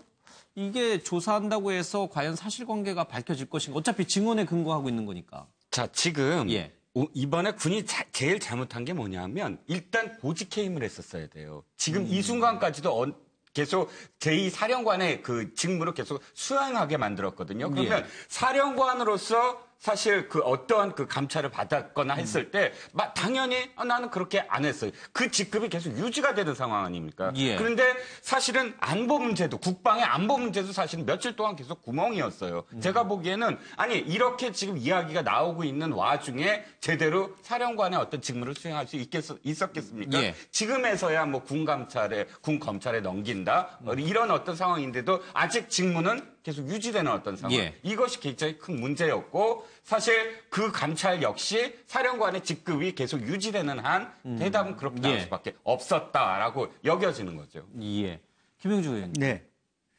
사실은 이제 지난번에도 어떤 그런 사례가 있었기 때문에 있었는데 잘 지나갔단 말이에요. 예. 그러니까 이번에도 그것이 눌러질 수 있을 것이다. 잠잠해질 그렇게, 것이다, 여론이. 예. 어느 정도 그 얘기를 했습니다만 실제적으로 아까 말씀하셨다시피 이제는 지난번하고는 좀 상태가 다른 것 같습니다. 예. 차관도 민간인이 들어왔고 여러 가지 예. 방법이 달라졌기 때문에 실제로 군법에 제대로 적용을 했을 경우에 아마 말하자면 본인 스스로가 전역서를 냈다 하더라도 그걸 받아들이지 않고 예. 파면이나 강등이나 이런 어떤 말하자면 뭐 이등병으로 강등한다든지 극단적인 어떤 그런 결과도 나올 수 있을 것 같고 부인의 경우에는 어쨌든 그동안에 민간인이기 때문에 이렇게 현재의 군법상으로 처벌할 수 없기 때문에 참고인으로 조사해서 그것을 다시 민간 영역에서 헌법적으로 다뤄져야 되지 않겠나 그렇게 보이죠. 예. 여단장급이면은 군인 아닌가요? 이제 우리나라는 역시 여단자급이 아니라 남편이 별 4개면 부인이 별 5개 이게 현실이죠. 지금은 별을 2개나 낮춰 달았는데 실제로는 그렇습니다, 현실은. 엄격하게는 이제 뭐 군검찰이 조사할 수 있는 대상은 아니다. 이제 이렇긴 합니다만 상징적으로 봤을 때는 남편이 별 4개면은 별 5개에 해당하는 게 바로 그 부인이다. 그만큼 위세가 등등하다는 얘기겠죠. 군 내부에서도. 노영희 변호사님. 원래 만약에 이제 이게 아무 문제가 없이 그냥 지나갔다면은 군인 연금 같은 거를 받을 수가 있는데 그게 이제 30년 넘게 지금 근무하셨기 때문에 40년 가까이 근무했죠. 예, 이런 분 같은 경우는 그러니까 월 450만 원 정도가 이제 그 연금으로 나오고요. 예. 그다음에 여러 가지 혜택이 있습니다. 뭐 골프장이라든가 사우나라든가 이런 거 많이 이용할 수 있죠. 근데 이제 그렇지 않고 이게 만약에 징계를 받거나 이제 군 검찰에서 뭔가 처벌을 받게 되면 이제 그러한 것들이 다 이제 모두 없어지게 되겠죠, 혜택이. 어쨌든 간에 군형법에 의하면은 그 폭행이나 협박, 군인을 폭행이나 협박하는 경우에는 이제 뭐 전실 때는 7년 이하고 그렇지 않고 일반적인 상황에서는 5년 이하고 1,000만 원 이하 벌금에 처해지게 되어 있고요. 부인 같은 경우에는 일반적으로 아까 말씀드린 폭행, 협박, 강요, 감금 뭐 이런 것들이 이제 실체적으로 모두 경합하게 돼 있습니다. 상습적으로 했기 때문에 예전 같으면은 이제 특가법이 적용이 되게 되면 이제 그게 더 형이 셌었는데 이제 그게 없어졌기 때문에 현재로서는 실체적 경합범에 의해 가지고 역시 그에 상응하는 그 중형을 선고받을 수밖에 없는 구조가 되지 않았나. 생각이 드는데 이런 식으로 뭐 신체적으로 형을 선고받고 안 받고가 중요한 게 아니라 사람이 정말 인성이 돼야 되는 거고 내 아들과 똑같이 나라를 지키겠다고 온 사람들이 이런 식으로 하면 안 되겠죠. 이 사안을 군 검찰에 맡겨도 될지는 모르겠는데 그동안 군 검찰에서 다른 사안들 뭐 아까 얘기 어디 고속도로 화장실에서 뭐 그런 사건들 여러 가지 사건들이 다 유야무야되고 옷 벗는 선에서 끝난 것이 지금까지의 관행이었습니다. 사실은 사성 장군까지 키운다는 것은 엄청난 국가적 예산이 들어가고 그에 따른 공력이 들어간 거 아닙니까? 그런 사람이 저런 인성을 가지고 있었고 결과적으로 또 저렇게 불명예 제대한다는 것은 우리 군으로서도 엄청난 손실이고 외국에 있어서도 이게 창피스러운 일입니다. 또 뭐 저는 뭐 일단은 저 박 대장 저 사람은 개인의 문제이지 다른 분들도 다 저 박 대장과 같은 인성을 가졌다고는 절대 생각지는 않는 것이고 군내에 있는 많은 장병들이 뭐 국방의 의무에 다 충실을 하리라고 그렇게 생각을 합니다. 그러나 이번 사건이 이렇게 터졌기 때문에 뭐 그 내용들을 볼 때는 대부분의 갑질은 지금 부인이 한 거예요. 대부분의 갑질은 부인이 한 거기 때문에 뭐 박찬주 대장에 대해서는 옷 벗는 선에서 저는 끝나지 않나 이렇게 보여지고 부인에 대해서도 지금 여단장 예우를 하는 것 아니겠습니까? 뭐 민간이라는 측면이 있겠지만 벌써 군 쪽에서 참고인 뭐 신분으로 조사만 하겠다 이런 것은 남편이 얘기한 대로 여단장 예우를 해주는 것 같은데 그 오히려 이런 문제에 대해서 직접적으로 이런 그 병사에 예. 대해서 어떤 인격 모독을 가하고 폭행과 비슷한 행위를 한 것은 예. 부인이기 때문에 오히려 부인에 대해서 엄하게 처벌하는 것이 더 맞지 않나 하는 생각도 듭니다. 예. 제가 한마디만 드리면요. 이거는 지금 말씀하신 것처럼 물론 부인이 한 거 맞습니다. 그러나 부인이 한 것을 남편이 전혀 모르고 아무런 정말 전혀 모르고 있다가 이런 일을 당한 게 아닌 것으로 지금 제가 알고 있거든요. 예. 이런 경우라고 한다면 당연히 부인이 한 행동에 대해서 본인이 책임을 져야 되는 것이 맞는 것이고요. 또 실질적으로 작년에 1년 전에 한민구 국방장관이 구두를 경고를 했다고 하지 않았습니까? 근데 부인이 민간인이기 때문에 당신이 좀 알아서 제대로 처리하시오라고 하는 선에서 끝났단 말이에요. 그럼 그 얘기를 들은 이 대장님이 그걸 처리를 했었어야죠. 처리하지 않았기 때문에 여기까지 온 거 아니겠습니까? 제가 봤을 때 오빠네에서 끝난다는 건 말도 안 된다 생각합니다. 바로 이제 그 문제입니다. 한민국 전 국방장관이 부르면 이런 제보들이 계속 끊임없이 나오기 때문에 박찬주 대장에게 부인과 관련된 제보가 많다, 주의하라라고 구두 경고를 내렸음에도 불구하고 그게 개선이 되지 않았습니다. 자, 이 문제는 왜 이렇게까지 길어지게 됐을까? 분명히 기회는 있었던 것 같습니다. 관련된 영상 보고 이 문제를 좀 짚어보겠습니다. 공간 내에 호출벨을 운영을 했다고 합니다. 호출벨? 예, 집이 한 1, 2층으로 160평가량 되는데요. 1층 식당 내 식탁과 2층에 각각 한 개씩 호출벨이 붙어 있습니다. 공간 군무병사 한 명은 상시 전자 팔찌를 차고 있어야 되고요. 부부가 이 호출벨을 누르면 전자 팔찌 신호가 옵니다. 예. 그러면은 달려가서 시중을 들어야 되는 거죠. 예. 물 떠와. 뭐가 좋아. 뭐가 좋아. 이런 식입니다. 손목시계 타입의 호출벨 착용하기. 칼은 휘두르지 않았으나 도마를 3개 내려친 사실. 뜨거운 떡국의 떡을 손으로 떼어내기. 골프공 줍기. 자녀 휴가 시 사령관 개인 소유 차량을 운전부사관이 운전하여 태워준 행위. 텃밭 농사 등은 사실로 확인되었습니다. 참모차장 시절에요. 예. 자기 공관병들을 군기 잡는다고 전방 GOP 부대에다가 일주일 동안 근무를 시킵니다. 역비적이죠. 일주일 동안 너희들 거기 가서 좀 겪어보고 와 이렇게. 네. 요새 군기가 좀 풀린 것 같다. 네. 바짝 세워야겠다. 이것은 직권 남용입니다. GOP에 간 거는 어디를 갔느냐라고 물어봐요. 예. 다 동일한 곳에 갔다 왔어요. 예. 그리고 왜 갔는지도 이유가 비슷합니다. 공관병의 GOP 철책 근무 채용과 관련하여 일부 병사는 공관병 중 한 명이 관사를 벗어나 징벌적 차원에서 전방 체험 근무를 갔다고 진술하였으나 사령관은 군단장 시절부터 공관병들도 군인 정신을 함양하기 위해 GOP 근무를 체험시켰다고 진술하였습니다.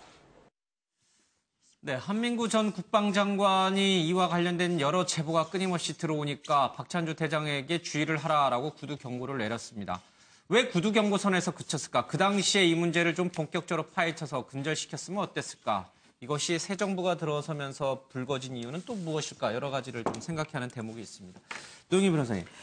박찬주 대장이 박근혜 정부에서 이제 별 얘기를 달았죠. 그리고 한민구 전 국방장관도 이와 관련된 여러 제보들을 알고 있었고, 그럼에도 불구하고 군 사령관이라는 이유로 또 대장이라는 이유로 중징계보다는 구두 경고에 그쳤어요. 그때는 왜 이 문제가 이렇게까지 불거지지 못했을까? 징계위원회를 구성할 수가 없습니다. 왜냐하면 징계위원회를 구성하기 위해서는 자기보다 상관이 3명 이상이 있어야 돼요. 그리고 그중에 1명 반드시 장교여야 되고요. 예. 근데 지금 우리 그 대장님 같은 경우에는 그 위에 2명밖에 없습니다.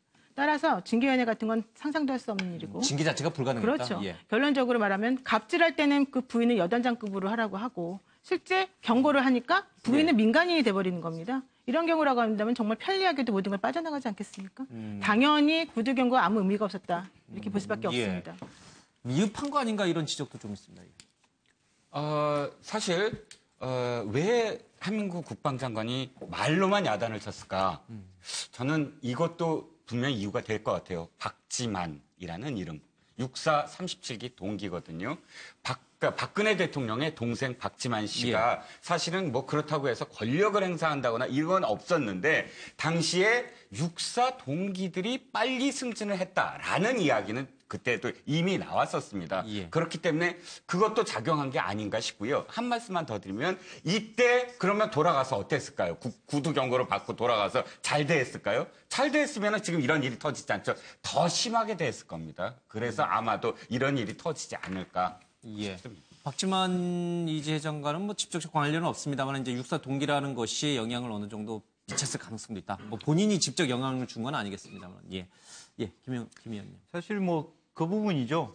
실제로 지난 두 정부가 아까 말하자면 김관진 체제에서 말하자면 장군 그다음에 장관 안보실장 이렇게 가는 과정이 쭉 7, 8년 이어져 오다 보니까 하나의 라인이 형성된 거예요. 인맥관계. 그러니까 공사가 구분해서 정확하게 규정에 의해서 당신 제대로 하시오라고 하는 것이 아니라 아마 야 살살 하라 그래.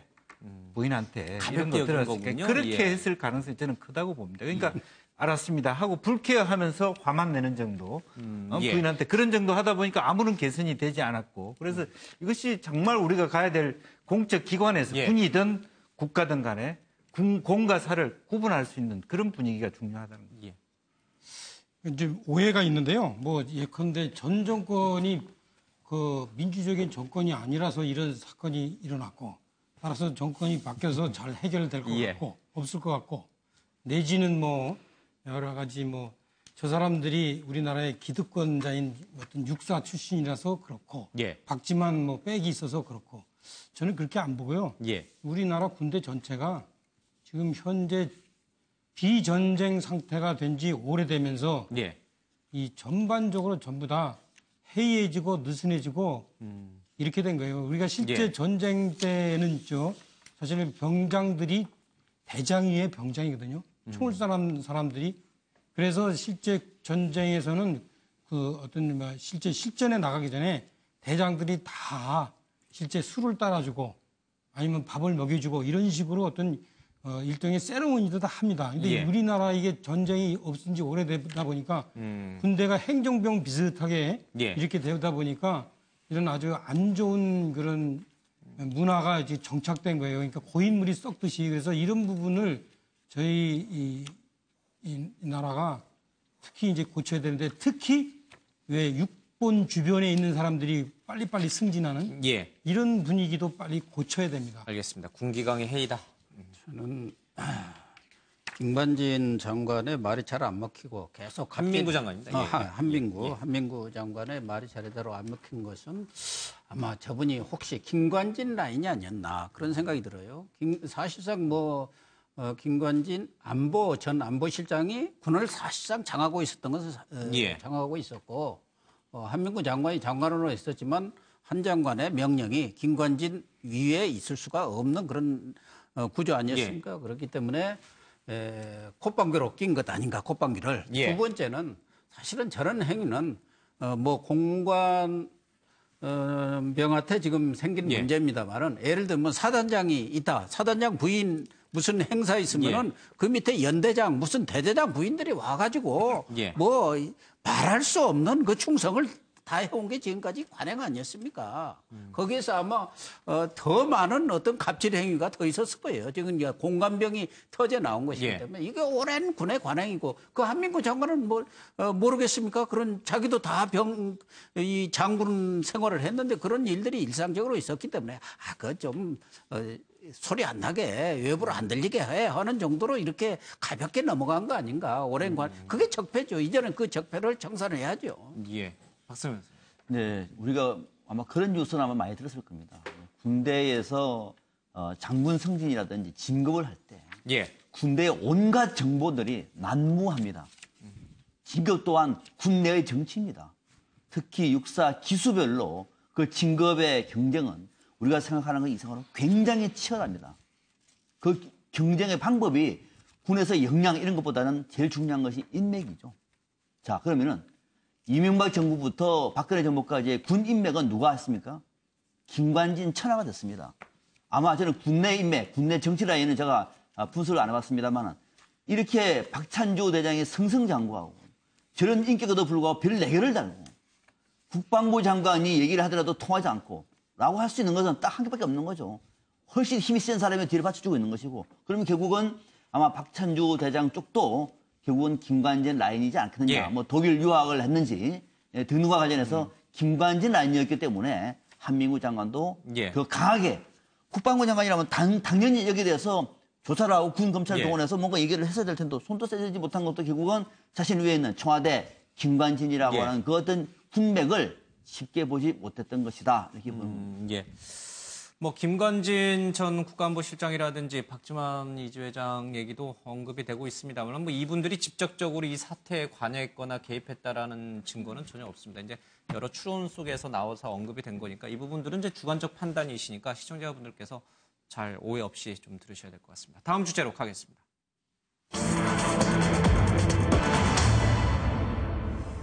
자, 이 뭐 우리 사회 갑질 뭐 여러 가지 곳곳에서 이제 터져나오고 있습니다만 국민을 상대로 해서 한 갑질은 아닌가라고 해서 논란이 되고 있는 부분이 바로 이 김학철 충북도의원의 발언입니다. 계속 억울하다고 해서 여기저기 언론 인터뷰를 계속하고 있는데요. 같은 상황이 또 와도 연수를 나는 가겠다라고 하고 있습니다. 당당하다 이런 뜻이에요. 할 말이 너무 많은 김학철 이유가 뭘까? 물난리가 나도 또 연수를 가겠다. ICBM 사태가 났는데 휴가를 떠난 문재인 대통령과 자신이 뭐가 다르나? 문재인 대통령도 문제 삼아라. 그럴 거면 이렇게 나오고 있습니다. 자기가 수혜를 소관하는 상임위도 아니고 자기가 뭐 물난리 나라고 시킨 것도 아닌데 왜 자기만 갖고 그러냐 이런 얘기를 하고 있습니다. 제명은 정치인으로서 최악의 결정이라고 주장을 했고요. 특히 우파 신인의 정치 싹을 자르는 행위다라고 본인을 우파 신인으로 치켜 세우고 있습니다. 그때로 돌아가도 다시 연수를 하겠다. 자, 대국민 기만 누가 좀 말려달라라는 얘기가 정치권에서 나오고 있고요. 자유한국당에서는 좀 가만히 있어라 이런 심정인 것 같습니다. 인지도 올리고 싶어서 저러나 이런 얘기도 좀 하고 있습니다. 김학철 의원이 대통령의 여름휴가를 끌어들인 것은 자신의 정치적 입지를 올리기 위한 이른바 노이즈 마케팅이라는 얘기도 하고 있습니다. 관련 영상 먼저 보겠습니다. 저는 그 잣대의 공정함을 얘기한 겁니다. 비판과 처벌이 누구에게나 공정하고 또 형평성을 갖춰야 하는 거 아니겠습니까? 예, 대통령이 굳이 모든 재난재해 현장 다닐 수는 없습니다. 더 위급하고 중대 사안이 있으면 못 챙길 수도 있죠. 그런데 우리가 의회 전체가 갖거나 또는 또 제가 도지사나 청주시장의 입장이었다면 그런 선택을 할 일도 없었겠지만 지역구도 아니고 소관 상임위도 아닌데 정해진 일정 계획에 의해서 국회 연수를 간 것 자체가 이토록 무수한 비난과 제명이라는 가혹한 징계 사유가 될 수 있냐는 거죠. 그렇지 않습니까? 저보다는 수천 수만 배 공적 의무와 책임을 지니신 분인데 북한의 ICBM 발사 등으로 전 세계 이목이 한반도 정세에 쏠려 있는데 휴가 가시지 않습니까? 네, 우선 저희가 이 고유의 업무 수행을 위해서 국외 연수를 그때 갔었고요. 온 건데 이 소관 상임위도 아니었고 지역구도 아니었고 어떤 재해 재난에 초기 대처해야 할 의무에 있는 위치에 있지도 않은 상황이었는데 언론이 일방적으로다가 그 뭐 외유다 뭐 부도덕한 집단이다 이렇게 매도하는 게 굉장히 제가 정당하지 않다고 생각을 했고 예, 사실 뭐 도의원도 꽤나 높으신 분들이기 때문에 저희들이 뭐 다뤄야 될 충분한 뉴스의 대상이 되긴 합니다만은 그래도 도의원 한 분을 놓고 이렇게 많은 언론이 오랜 기간 동안 계속 방송에서 얘기하는 경우는 참 드문 일인 것 같습니다. 박승민 교수님, 저분이 자꾸 문재인 대통령 휴가를 얘기하고 여기저기 방송 인터뷰를 하면서 본인이 억울하다고 얘기하시는데 이걸 또 이제 언론은 받아쓰고 있어요. 이게 맞는 거예요? 아니면 적절하지 못한 거예요? 아직도 이 사태의 본질을 모르고 있는 거예요. 예. 그러니까 우리가 현상을 볼 때 이 현상의 본질을 어떻게 접근하느냐에 따라서 사태의 진실을 알 수가 있는 겁니다. 김학철 의원 같은 경우는 좀 이 사건의 본질이 단순히 연수를 떠났다. 언론이 주목을 너무 난타를 한다라고 하는 차원을 넘어서서 도의원으로서 도에 내린 그 이 빚 때문에 많은 도민들이 고통을 받고 있을 경우에 어떻게 처신하는 것이 옳은가는 도의 공복으로서 한번 생각을 해보시라라고 하는 것이 국민들의 주문인데 그런 게 아니에요. 또 간다는 거 아니에요? 또 간다는 거예요. 그러니까 아니, 대통령은 왜 갔느냐 이런 식이거든요. 그러니까 이 얘기는 뭐냐면은 해당 소관이가 아니다. 다시 말하면 자기 일이 아니라는 얘기예요. 지역구도 아니었는데 내 지역구도 아니다. 그럼 그때로 돌아가도 때만 되면은 다시 여수 떠날 거 자기는 또 떠나겠다. 그러니까 그러니까 문재인 대통령과 각을 세우면서 젊은 보수의 이미지를 각인하기 위해서 이렇게 궤변을 틀어놓고 있는 겁니다. 김학철 도의원이 지금 본인 스스로 반기문 전 유엔 사무총장급으로 이렇게 평가를 했습니다. 보다 더 유명한데. 네, 더 유명해져 버렸다고 이렇게 얘기를 하는데 어쨌든 소관 상임위도 아니고 지역구도 아닌데 내가 뭘 잘못했나요? 얼마 전에 뭐 사과 비슷한 것을 하기는 했습니다만 전혀 진정성이 없는 사과를 했다는 게 드러난 거고 그때로 돌아가도 다시 연수 떠날 거. 이제 보니까 장사 잘 되네. 말하자면 정치인 입장에서 내 홍보 잘 되네. 뭐 한마디만 하면 언론이 이렇게 쫙 써주니까 가만히 있어도 홍보가 이렇게 잘 되니까 또 연수 떠나갔다 오면 또 얼마나 써주겠느냐. 사실은 뭐 앵커도 얘기를 했습니다마는 김학철 의원 얘기 가지고 언론이 너무 홍보를 해주는 것 같아요. 그래서 더 좀 무시해도 될 만한 일인데 뭐 한마디만 하면 이렇게 하니까 김학철 의원은 지금 살판 난 거예요. 오히려 노이즈 마케팅이 성공한다 이런 생각을 갖고 있다. 예. 김용주 의원님. 예. 과연 지금 저 김학철 의원을 보면서 정치란 무엇인가, 정치인은 어떻게 해야 되느냐 이런 걸 묻게 됩니다. 예. 사실은 정치인들은 다소 억울한 일이 있어도 감당해야 될 부분이 분명히 있죠. 자기가 물론 얘기를 하면 해야 되고 쟁론을 할 수 있고 이런 것들이 되게 많음에도 불구하고 실제적으로 제일 중요한 건 뭡니까? 울난리 상태에 난 도탄에 빠진 도민들의 어떤 분노 그런 것에 대해서 그걸 그 말하자면 얘기할 수 있는 사람이 도의원밖에 됐습니까? 도지사나 국회의원. 그렇기 때문에 잘잘못을 떠나서 사실은 자기가 그것을 받아 안을 준비를 해야지 해명만 하고 있다. 참 아직도 정치가 뭔지를 정말 모른다 그런 생각이 듭니다. 자유한국당 소속이에요? 차 의원님? 네. 오늘 저한테 제명도 억울하다고 그래요. 예, 오늘 저한테 곤란한 아이템만 이렇게 나오네요. 예.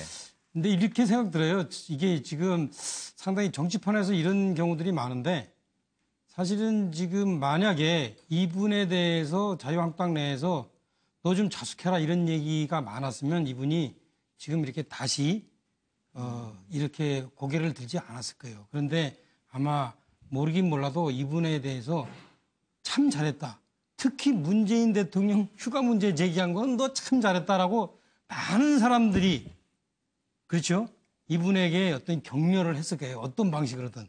그래서 이분은 근거 있는 얘기예요? 자유한국당 내에서 격려하는 분들이 있어요?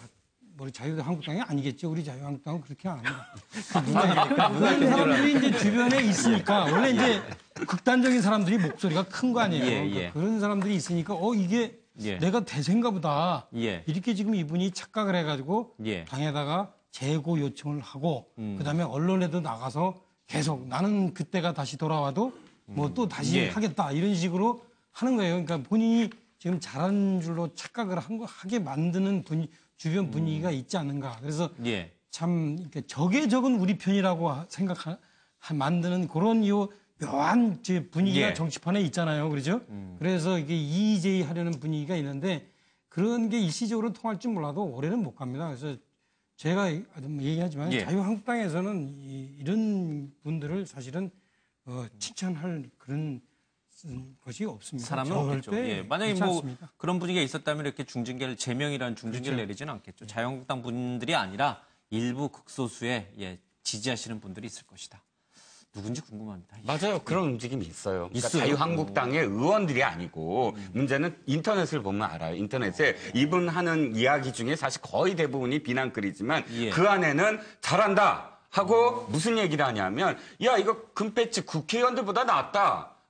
아니 정확하게 지적하고 있다. 문재인 대통령은 그러면 충북에 갔냐? 뭐 이렇게 댓글을 다는 사람이 있기 때문에 본인이 내가 지금 완전히 이 승기를 잡고 있어라고 착각을 하게 만든다는 거죠. 실제로 저도 차 의원 말씀에 동의를 하는 게 인터넷 보면 나옵니다. 지지하는 댓글들도 있어요. 그분들은 자유한국당 소속은 아니지만 그렇죠. 의원이나 이런 게 아니고 어찌됐든 지지하는 사람들 중에도. 그러니까 이게 국정원 댓글 부대 아니겠죠?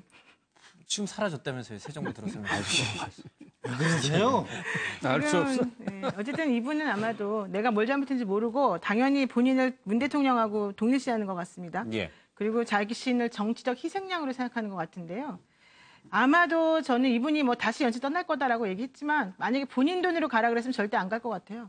이게 지금 세금으로 보내주는 거니까 아무 생각 없이 그냥 지금 가시는 것 같은데 지금 말씀하신 것과 같은 그러한 입장을 대변하고 있는, 그러니까 자유한국당 원은 아니지만 어쨌든 간에 이 김학철 의원과 같은 생각을 가진 혹은 그분을 지지하는 듯한 발언을 하는 그 사람들의 세력이나 그 사람들을 본인이 실제 있는 것보다 훨씬 더 과장되게 생각을 하고 훨씬 더 그 세력이 크다라고 지금 보는 거예요. 그래서 본인이 지금 되게 고무되어 있는 것처럼 지금 보이는데 과연 정말 그럴지 한번 정말 진지하게 보시는 게 맞겠습니다. 알겠습니다. 옳은 거는 옳다고 하고 또 잘못된 것은 비판할 수 있는 그런 어떤 민주 시민 의식이 좀 필요한 거 아니겠습니까? 이렇게 지지하는 분들도 좀 다시 한번 좀 생각을 좀 해보셔야 될 것 같아요. 예. 자, 다른 주제로 좀 넘어가도록 하겠습니다. 자, 안철수 국민의당 전 대표가 어제 대선 전당대회 당대표에 도전하겠다 출마 선언을 했습니다. 국민의당이 벌집을 수선해 놓은 듯 어수선합니다. 안철수 전당대회 당대표 출마에 삐그덕대는 국민의당. 잡스가 애플의 창업주인데 쫓겨났다. 본인을 이제 잡스에 비유한 적도 있고요. 한국의 마크롱이 될 것이다. 이런 얘기도 대선 기간 때 했죠. 근데 지금 마크롱 대통령의 지지율이 40%대로 좀 떨어진 걸 아시는지 모르겠습니다. 자, 주먹을 쥐고 싸우겠다. 샌더슨 얘기도 좀 했고요. 이제는 안중근 의사도 어제 예를 들었습니다. 이에 대해서 국민의당 의원들이 상당히 많이 반대를 하고 있습니다. 천정배 의원은요, 출마 찬성 의원이 40명 가운데 단 1명이다. 이현주 의원이 유력하다는 얘기들을 언론에서 보도하고 있군요. 김경진 의원도 국민과의 약속을 어긴 것이다. 박지원 전 대표 또 철수 소리 두려워 말고 당장 철회하라. 동교동계에서는요, 자신들이 탈당하기보다는 오히려 안 전 대표를 출당시키는 출당 요건에 해당된다 이런 얘기를 하고 있습니다. 이혜원 바른정당 대표는 글쎄요, 연대이기 때문인지 모르지만 놀랍지만 본인의 선택이다 이런 얘기를 하고 있습니다. 안철수발 정계 개편에 신호탄이 쏘아올렸다. 안철수 계대 호남계 제갈길 가나라는 얘기도 흘러나옵니다. 관련 영상 보겠습니다. 앞으로 모든 것을 내려놓고 깊은 반성과 성찰의 시간을 가지겠습니다. 정치인으로 살아온 지난 5년 동안의 시간을 뿌리까지 다시 돌아보겠습니다. 원점에서 제 정치 인생을 돌아보며 자숙과 성찰의 시간을 갖겠습니다. 지금 이 순간 다시 국민께 다가갈 기회를 주시기를 간곡히 호소합니다. 조국을 구하지 못하면 살아서 돌아오지 않겠다는 각오로 얼어붙은 두만강을 건넌 안중근 의사의 심정으로 저 안철수 당을 살리고 대한민국 정치를 살리는 길로 전진하겠습니다. 저로서는 할 수 있는 모든 말을 동원해서 지금 현재 당대표로 나가는 것은 명분도 실리도 없다. 대표 경선에 나가는 것을 만류했고 지금 12명의 의원뿐만 아니라 40명의 의원 중 제가 알고 있기로는 30명 이상의 국회의원들이 적극적으로 만류를 하고 있습니다. 실제로 메신저를 통해서 안철수 의원이 이제 출마한다는 얘기가 많이 돌더라고요. 네. 그래서 그제 저녁, 그 다음에 어제 오전 뭐 이렇게 해서 이제 전달해 드렸고, 본인이 이제 읽어는 보신 것 같더라고요. 제가 페이지를 열어봤다는 것은 확인이 되니까. 네. 그리고 답변은 없으셨고요. 그래서 어쨌든 제 의견은 그런 방식으로 전달을 해 드렸는데, 이제 어제 오후에 이제 출마하겠다고 강행을 했고요. 정치 지도자로서는 아직은 많이 어떤 자기 실력 연마와 성찰 이런 부분이 필요하다라고 국민들이 판단했기 때문에 대선에서 패배했다라고 보고 있는 거고요. 네. 그래서 이제 국민들이 그렇게 판단을 하셨다면 사실은 대한민국을 이끌어갈 어떤 권력 의지를 가졌던 정치인이라면 그 국민들의 판단에 따르는 것이 어떤가라는 것이. 네, 안철수 전 대표는 어제 출마 선언에서 당을 구하기 위해서 자기가 나온 것이다라고 얘기를 했습니다만은 주변에 있는 국민의당 관계자들은 오히려 당을 망칠 것이다라고 얘기를 하고 있습니다. 왜 그럴 것인가? 차 의원님부터 좀 듣겠습니다. 왜 이렇게 주변에 반대가 심해요? 글쎄, 저는 이렇게 생각합니다. 다른 분들은 아마 상당히 이제 반대하는 의견을 얘기할 텐데 저는 아주 잘했다.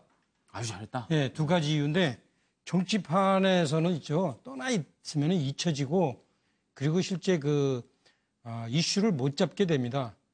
실제 손학규의 길을 처음에 가려고 했으나 손학규 지사가 사실은 실패했잖아요. 그죠?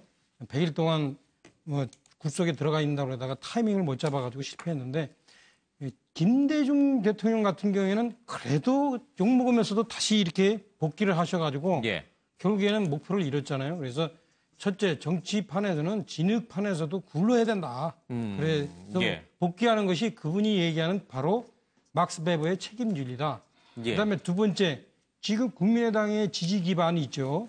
중도가 25%를 전국적으로 골고루 얻었어요.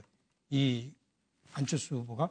이건 진짜 역사적인 대사건인데 현재 이게 지금 대부분 호남이 기반인 그 의원들에 의해서 흐트러지고 있어요. 그래서 이 의원들은 상당수 제가 이 추측이지만 민주당과 어떻게 잘해볼까 이렇게 생각하는 거고 그럴 경우에는 국민의당의 그 중도 정체성이 사라지는 겁니다. 그래서 이 상황이 위기 상황입니다. 그래서 적절하게 어떤 복귀할 타이밍이다. 이렇게 생각합니다. 고겠습니다.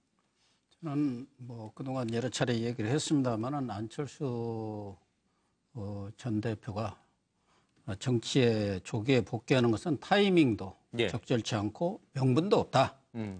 뭐 본인 우리 속담에 한식해 주거나 청명해 주거나 마찬가지다. 뭐 이런 말도 있습니다만은 본인으로서는 옥새 작전을 폈는지는 모르겠지만 어쨌든 본인으로서는 국민의당에 대한 창업주, 오너로서 지금 상황으로 이렇게 가다가는 더불어민주당과의 연대 내지 합당으로 갈 수밖에 없는 그런 상황인데 저는 본인으로서는 자기의 정치적 장래라든가 이런 걸 위해서는 그건 절대 용납할 수 없다는 것이고 호남 쪽에서는 지금 호남에서 5%도 안 되는 그런 상황 속에서 어떤 연대라든가 합당이 불가피하다는 생각들을 많이 가지신 분들이 있기 때문에 안철수의 조기 등판에 반대하는 것이죠. 김영주 의원. 그냥 뭐 우스갯소리로 안중근 의사 얘기를 하길래 안철수는 의사다 이렇게 제가 썼습니다. 안자가 의사다. 다르죠. 실제로 본인은 이제 과학자이고 4차 혁명 시대를 살기 때문에 우리 시대의 1년이라고 하는 시간, 1, 2년 시간이 10년과 20년 시간과 같을 수 있다. 지금 1, 2년 비워버리면 전혀 나에게 기회가 없다. 그리고 이 당은 바로 민주당과 합당될 것이다. 이런 계산법이 깔려 있는 것 같습니다. 따라서 현장을 떠나서는 안 된다. 그런 입장이 있고 실제로 호남 의원들은 바닥을 보시오. 현재 이미 내년 지방선거 앞두고 시의원, 도의원들이 줄줄이 탈당할 준비를 갖고 있다. 정확하게 인식하라. 이런 문제 제기를 하는 것 같습니다. 박사님. 네. 안철수 전 대표 입장도 그렇고 당도 위기라고 하는 사실은 다 공감하고 있습니다. 절체절명의 위기, 존폐 위기의 당입니다. 이런 상황에서 이 당을 만들었고 대선 후보였던 안철수 전 대표 입장에서 모른 척하는 것이 맞는 것이냐. 설사 그 뒤에 기회가 없다고 하더라도 지금 당을 구하는 것이 먼저다라고 판단하는 거죠. 선당 후사를 결정한 겁니다. 자신을 던진 것이죠. 호남 현역 의원들은 이대로 가면 우리가 당권을 장악하고 내년 지방선거 우리가 다 주초할 수 있었는데 또 잘하면은 민주당하고 손을 잡으면서 우리의 기득권을 유지할 수 있었을 것 같았는데 안철수 전 대표 나오니까 잘못된 것 아니야? 우리가 이렇게 끝나는 것 아니냐? 상당히 강하게 지금 비판하고 있는 거죠. 알겠습니다. 그것이 지금 당의 내용으로 목소리가 커지고 있는 겁니다. 결국은 어쨌든 뭐 아무리 어떤 말을 하더라도 나 아니면 안 돼. 나 아니면 안 돼. 그런 뜻 아니겠습니까? 그것이 어떻게 비출지 모르겠고요. 뭐 호남 의원들 뭐 더 이상 안철수 사당이냐라는 어떤 뜻이겠죠. 결국 뭐 지방선거가 가장 중요한 거 아니겠습니까? 결과론적으로 보자면 바른정당과의 연대냐, 국민의당과의 연대, 민주당과의 연대냐 이 두 가지 기로에서 서로 간의 셈법이 다르기 때문인 것 같습니다. 정계 개편은 불가피하다는 쪽에 근거를 하고 있군요. 지방선거를 눈앞에 둔 상황에서의 이 안철수 전 대표의 당대표 도전이 가져올 정치적 파장, 정계 개편의 신호탄인지 아니면은 국민의당의 소멸인지 여러 가지 얘기들이 흘러나오고 있습니다. 네, 오늘 MBN 뉴스와이드는 여기서 마치겠습니다. 즐거운 주말 좀 보내시고요. 잠시 뒤에는 MBN 뉴스파에 이어집니다. 많은 시청 바랍니다. 고맙습니다.